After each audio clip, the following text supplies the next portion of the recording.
So as we begin to look at the scriptures this morning, it says, be holy as the Lord your God is holy. Lent is beginning this week. If we chose to be holy, what would the focus be? Sometimes I watch people come into church and they're talking to one another and they reach out to what's the holy water and like that, you know. They make a little genuflection and kind of kneel down and sit down, and they don't always pick up the hymnal. And then some people come in and they're very profound. And then there's a big genuflection. They kneel. They pick up the hymnal. Is one holier than the other? Externally, it looks that way. But my brother-in-law a long time ago reminded me of holiness. He said, when I go to church on Sunday, I just want one thing. I want to know what God is saying. I want some quiet. I farm with two other brothers.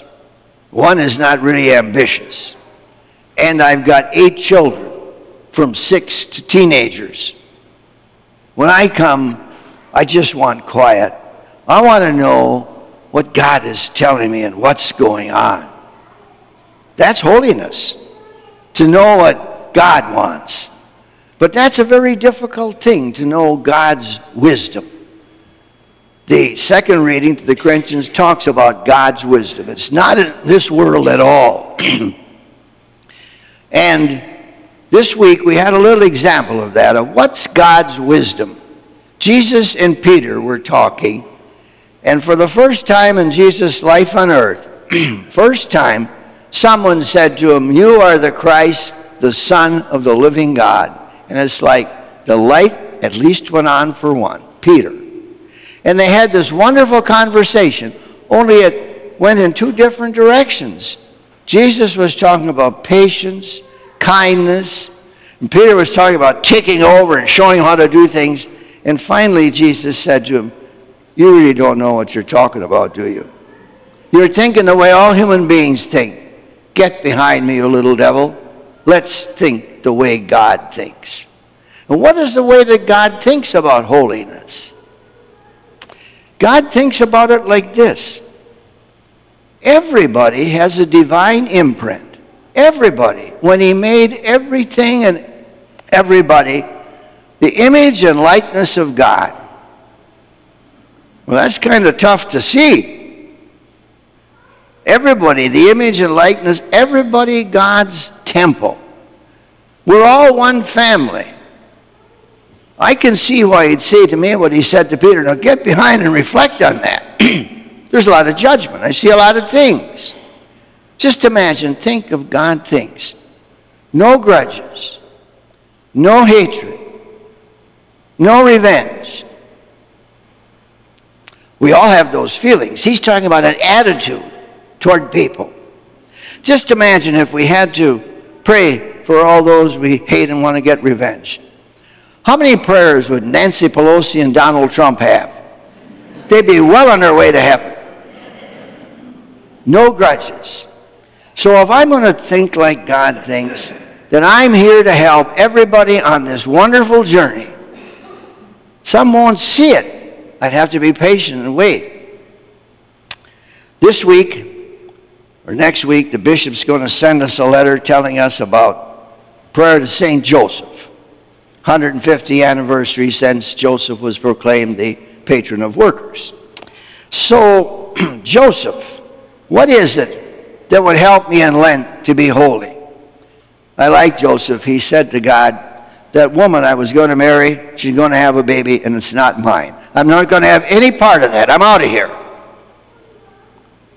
And God said to Joseph, now Joseph, let's think the way God does. Get behind me a little while and think this out.